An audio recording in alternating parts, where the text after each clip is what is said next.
مجھے نہیں پتا کہ آپ اس سے ایگری کریں گے یا نہیں.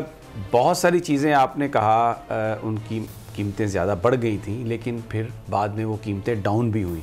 مثلا میں آج ہی ہم لوگ دیکھ رہے تھے, چیک کر رہے تھے, شوگر جو ہے اب 90 روپے کلو پہ بک رہی ہے, مل رہی ہے, لیکن ہمیں حکومتی سطح پر اس کی بات کرتا ہوا کوئی بندہ نظر نہیں آتا. میڈیا کی جو ہینڈلنگ ہے ڈیفینیٹلی وہ بڑی امپورٹنٹ ہے اور کمپیٹنٹ لوگ بھی ہیں حکومت کے پاس, لیکن ہم یہ دیکھتے ہیں کہ وہ اپوزیشن اگر برا بھلا کہتی ہے گورنمنٹ کو تو جواباً وہ ہمیں اپوزیشن کو برا بھلا کہتے ہوئے نظر آتے ہیں. جو گورنمنٹ کی پرفارمنس ہے, مثلا یہ بات, بہت ساری چیزوں کی میں نے قیمتیں چیک کی ہیں, بہت کم ہوئی ہیں, لیکن ہمیں سرکاری سطح پر, حکومتی سطح پر کوئی ان کی بات اپوزیشن کو جواب دیتا ہوا نظر نہیں آتا.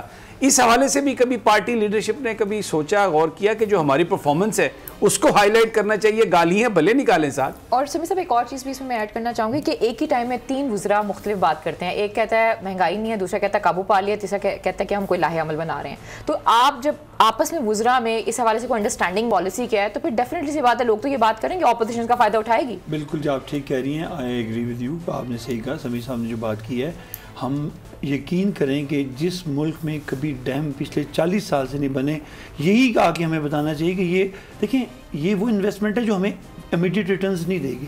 ہم نے 4 ڈیمز الحمدللہ شروع ہو چکی ہیں اور چھوٹے تو بے شمار ہم نے کر دی ہیں.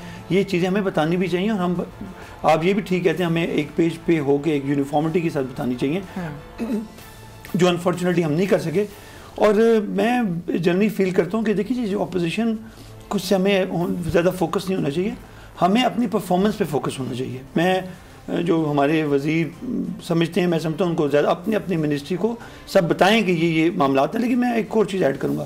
ابھی میں کل دیکھ رہا تھا کہ جو گندم ہے وہ 20 ارب کی گندم چوہے کھا گئے تھے, جو کہ ریکور ہو بھی گئی بعد میں.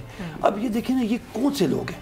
اب سندھ میں دیکھتا ہوں بڑا کم بات ہوتی ہے, حالانکہ سندھ میں اس وقت آٹا بھی مہنگا ہے اور باقی چیزیں بھی مہنگی ہیں. اور سندھ کے حالات یہ ہیں کہ کراچی جو سب سے بڑا شہر ہے سندھ کا, ادھر اگر بارش غلطی سے ہو جائے تو 10 دن پوری مطلب ہے کہ وہ پورا شہر مفلوج ہوتا ہے, جو کہ آپ کی بیک بون ہے.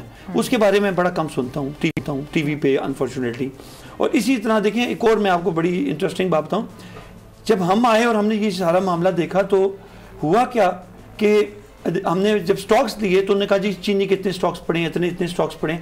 فیکٹ یہ تھا کہ وہ سٹاک چینی ہوگی, گندم ہوگی, یا اس قسم کی جو سٹاکس تھے, تو انہوں نے جب گورنمنٹ تو یہ ہوتی ہے کہ اسٹیٹسٹکس پہ کام کرتی ہے, وہ انہوں نے کہا جی ٹھیک ہے اتنی امپورٹ کرنی ہے اور اتنی نہیں کرنی کہ اتنا سٹاک پڑا ہوا ہے. اب ظاہر ہے کہ پرائم منسٹر تو جا کے ہر بوری نہیں کر سکتا.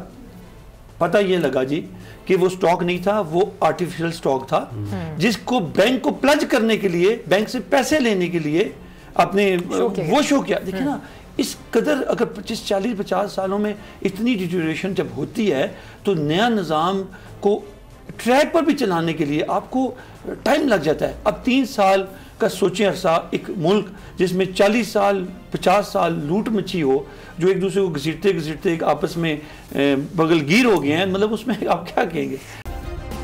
سبسکرائب کریں اور بیل دبائیں تاکہ کوئی خبر رہ نہ جائے.